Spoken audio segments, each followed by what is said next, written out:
যেদিন আল্লাহর নবী দুনিয়া থেকে বিদায় নিচ্ছে, সেদিন জিবরাইল এসে বলছে, ইয়া রাসূলুল্লাহ, মালাকুল মউত দরজায়, আপনি বললে আসবে, আপনার রুহু কবজ করবে।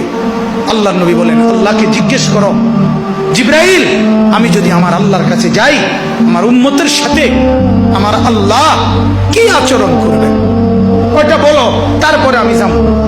জিবরাইল গেলেন, আল্লাহর নবীকে আয়েশা শুনাইলেন, ও নবী, আল্লাহ তাআলা জানাইছেন আপনার অবর্তমানে আপনার উম্মত যখনই মাফ চাইবে, আল্লাহ তাআলা আযাব দিবে না, সাথে সাথে মাফ করে দিবে। আপনি যেমন মাফ চাইছেন, তখন যেমন মাফ করছে, আপনার অবর্তমানে আপনার উম্মত নিজে নিজে মাফ চাইলেও আমি আল্লাহ মাফ করে দিই। এতদিন তো কে মাফ চাইছে? নবী নিজে মাফ চাইছে। এখন তো আপনি না থাকলেও আমি ওয়াদা দিলাম, আপনার উম্মত যদি নিজে নিজেও মাফ চায়, আমি মাফ করে দিই। নবী বললেন, তাহলে জিবরাইল, মালাকুল মউতকে বলো আমার জান কবজ করতে। তাহলে সারাটা জীবন তিনি ভাবলেন উম্মতের কথা। আজ যখন তিনি দুনিয়া থেকে বিদায় নিচ্ছেন, তখনও ভাবছেন কার কথা? নবীজি সাল্লাল্লাহু আলাইহি সাল্লাম যখন ইসরাফিল সিংহা ফু দিবে, দ্বিতীয় ফু, সবাইকে যখন হাসরের ময়দানে উঠানো হবে, তখন প্রথম উঠানো হবে আমাদের নবীকে। হাদিসে আছে, 4 ফেরেশতা জিবরাইল, মিকাইল, ইসরাফিল, আজরাইল আসবেন নবীজির রওজা মোবারকে। এসে সবার পক্ষ থেকে জিবরাইল ডাক দিবে, ইয়া রাসূলুল্লাহ, হাসরের ময়দানে যাওয়ার জন্য আপনি কবর থেকে ওঠেন। হাদিসে আছে, আল্লাহর নবী সাল্লাল্লাহু আলাইহি সাল্লাম কবর থেকে চোখ মেলবেন, আর উঠে দাঁড়াইতেই কপালের বালু মুছতে মুছতে তাকাইয়েই বলবেন, প্রথম কথা, জিবরাইল, তোমরা শুধু 4 জন ফেরেশতাই আসলা আমাকে নেওয়ার জন্যে, আমার উম্মত আসে নাই।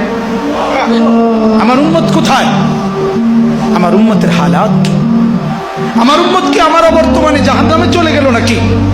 জিবরাইল তখন বলবেন, হায় ইয়া রাসূলুল্লাহ, আজও বললেন না, আজও বললেন না, আজও সেই উম্মত যাওয়ার দিনও বললেন, দুনিয়ায় থাকতেও বললেন, আজও বললেন। আপনার উম্মতের এখনো উঠেই নাই, এখনো তো কবর থেকে কেউ তুলে নাই, আপনাকে তুলেই বাকিদেরকে উঠানো হবে। আল্লাহ নবী বললেন, তাইলে চলো, তাইলে ঠিক আছে, চলো হাসরের মাঠে যাবেন।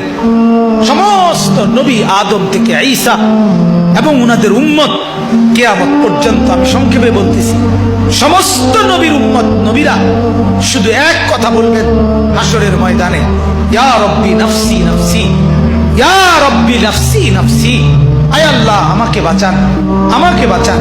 সমস্ত ফেরেশতারাও বলবে, আল্লাহ আমাকে বাঁচান। সমস্ত জিন বলবে, আল্লাহ আমাকে বাঁচান। পুরা হাসরের মাঠে একই শব্দ, আল্লাহ আমাকে বাঁচান, আমাকে বাঁচান। সবাই শুনবে, কে যেন একজন শুধু আছে, কোন এক জায়গা থেকে শোনা যাইতেছে, কে যেন একজন বলতেছে, ইয়া রব্বি উম্মতি উম্মতি, আয় আল্লাহ আমার উম্মতকে বাঁচান, আমার উম্মতকে বাঁচান। তিনি মুহাম্মদুর রাসূলুল্লাহ সাল্লাল্লাহু আলাইহি ওয়াসাল্লাম। নওজোয়ান, তোমাকে বলি, যিনি দুনিয়াতেও কাঁদলেন, যিনি কবরে যাওয়ার দিনও কাঁদলেন,